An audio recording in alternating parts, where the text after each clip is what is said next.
Hello, thank you so much for joining us today. We're excited to share this learning event with you with seniors in North King County and South Snohomish County. I'm Robin Fleming, Assistant Teaching Professor at the University of Washington, Bothell, here today with nursing students who are getting their Bachelor of Science in Nursing at our school. They have put together this event for you today on social isolation, which we hope will help improve the wellness of the seniors in our community. And with that, I would like to turn it over to Greta Marconi. Thank you. Welcome and thank you for joining us today. First, I would like to do a quick introduction of our presenters. My name is Greta. Next is Saruta, then Stella, Jen, Maddie, Phoebe, and Nicole. As you know, our topic today is social isolation. We're going to start with defining what social isolation is and how we can recognize it. We will talk about how it impacts our lives and offer some solutions and resources to overcoming its effects. At the end, we'll do a quick summary, then open up for sharing stories, asking questions, and a general discussion of what has worked and what we might like to see in the future. Stella? What is social isolation? Social isolation is a lack of or decrease in social interaction or social contact. It is when you stop or decrease the amount of connection or interaction you have with people, groups, and community. You do not have to be alone to be socially isolated, and being alone does not mean you are socially isolated. As you get older, your hearing, vision, and ability to get around decline.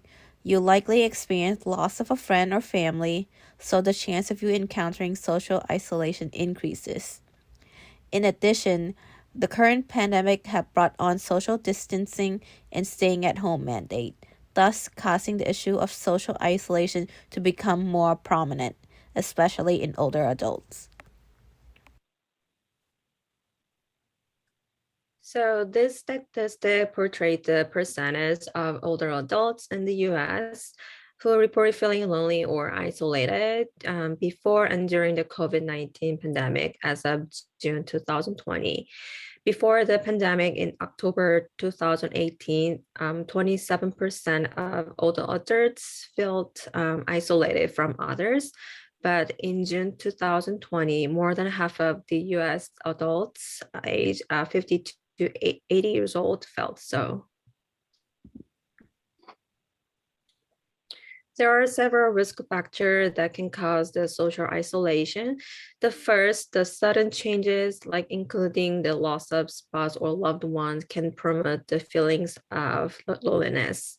And also like the enjoyable task like knitting may become more difficult with the onset of arthritis. And even reading is more difficult as the eyesight becomes less sharp. Next, the social participation is less accessible, like for seniors in high crime neighborhoods. So, because the walking around in the neighborhood is just not safe and it's dangerous. And they tend to give up driving as they get older because they have to deal with the chronic illness and sometimes their eyesight become less sharp as well. And the last thing, the lockdowns over the past 2 years to prevent the spread of the COVID-19 made seniors more vulnerable to the social isolation. The nursing home and other long-term care facilities stopped allowing visitors together. Also, many seniors are not fully engaged with digital technology. There is a research said like more than 50% of adults on their smartphone, not their like mobile phone that's not a smartphone. And the screen can be hard to read even with the customized setting as well.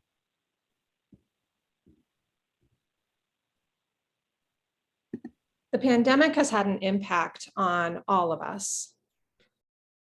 There have been numerous news articles like this one from the New York Times highlighting how social isolation has been affecting older adults. Let's meet Jane. Since 2010, Jane has been a part of a dance class that met 2 times a week. She would meet her friends for coffee weekly.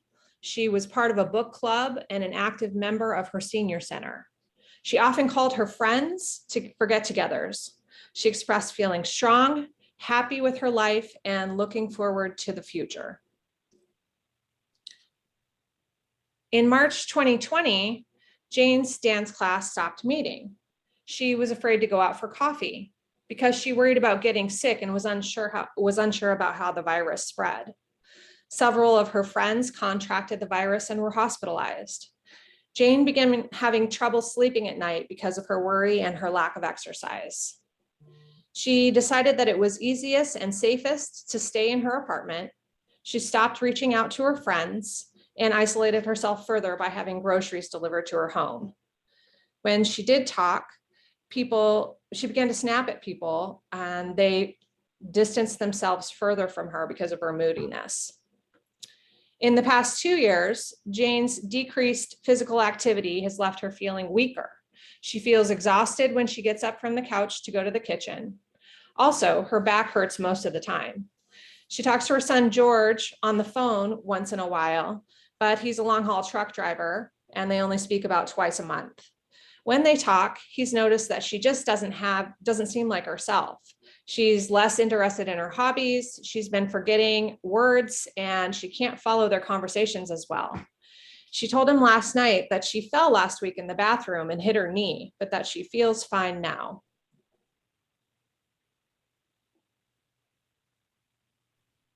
So to recap part of Jane's story, that there are some effects of social isolation that you may have noticed that were kind of hinted in the story. And one of those effects is memory loss.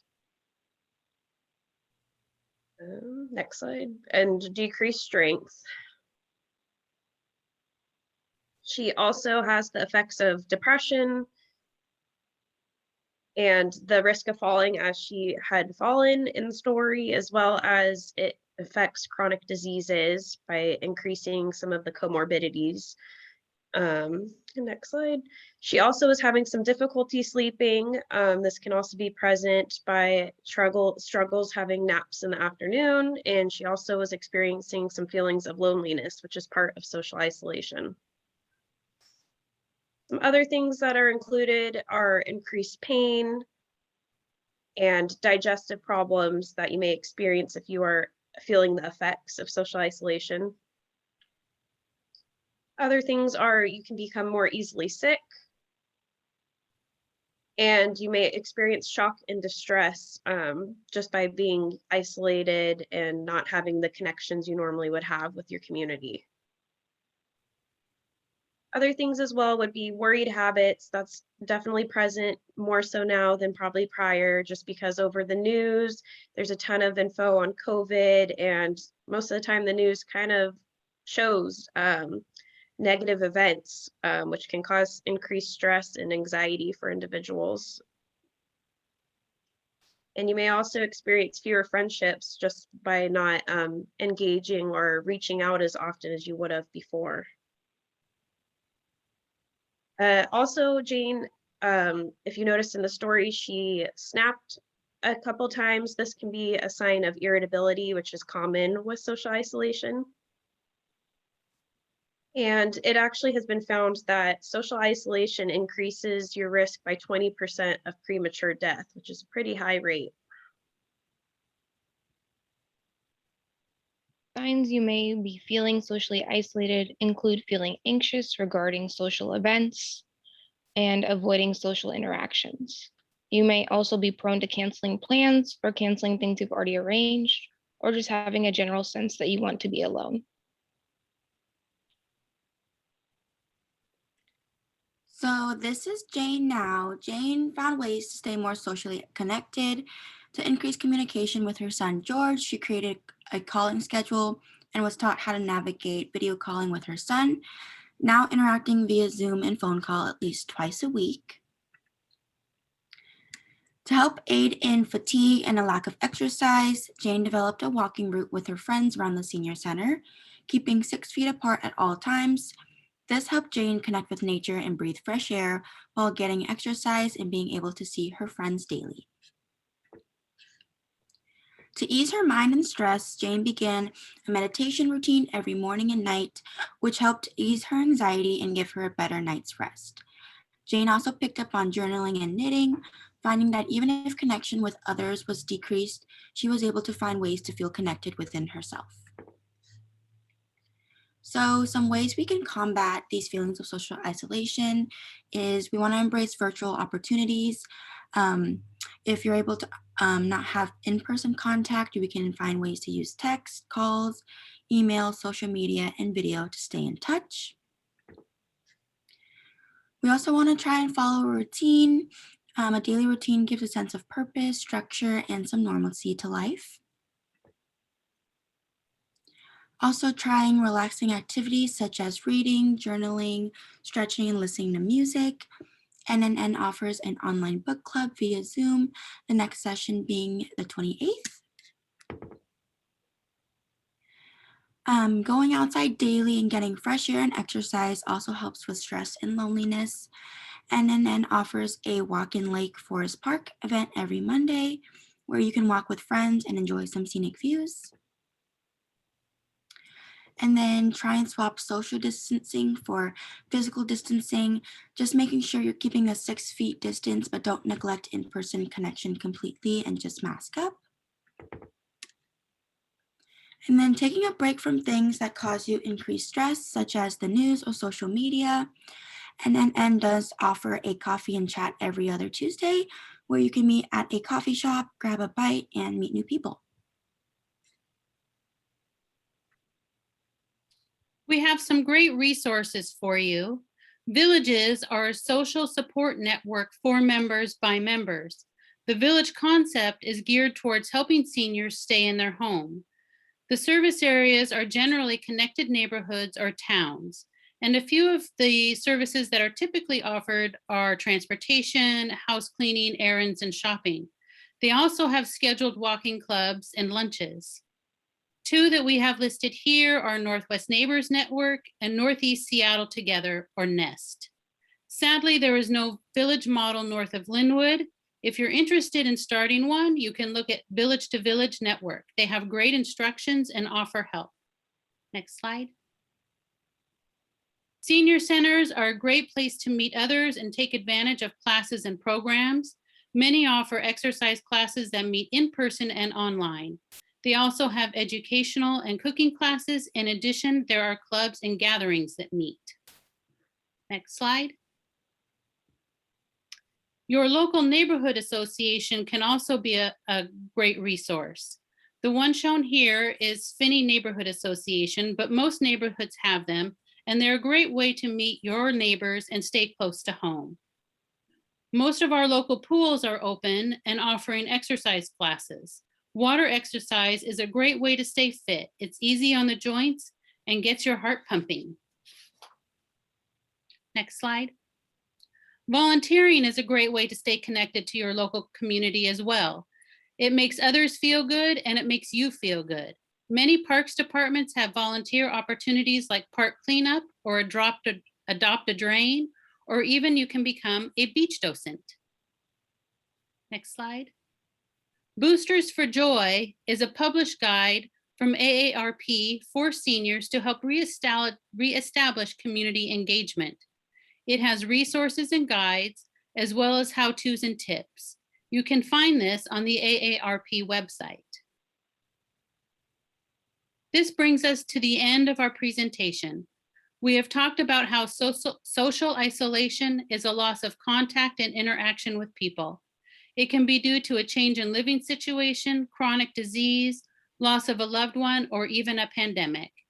We have shown you that social isolation can have an effect on our bodies, like a change in muscle mass, putting us at greater risk for falls. It can impair our mental function, creating memory loss, and it can change our ability to concentrate and use reasonable judgment.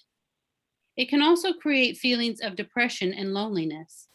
We have shared with you solutions to overcoming the effects of social isolation, such as embracing technology, maintaining a daily routine, and exercise.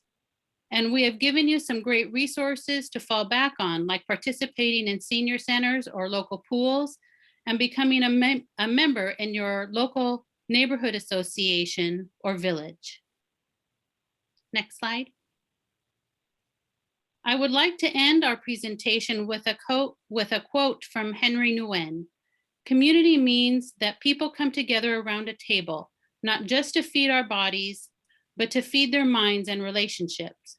During these last couple of years, we've had to change the way we think of our table.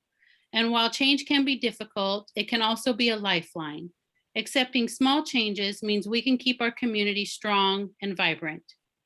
We would like to give a big thank you to our hosts and community partners, Edmonds Waterfront Center and the Northwest Neighbors Network, for all the work they do, and to our instructor, Robin, for her guidance. Thank you. We hope the information we have given you, new information to think about and new solutions to share and try. Thank you for watching.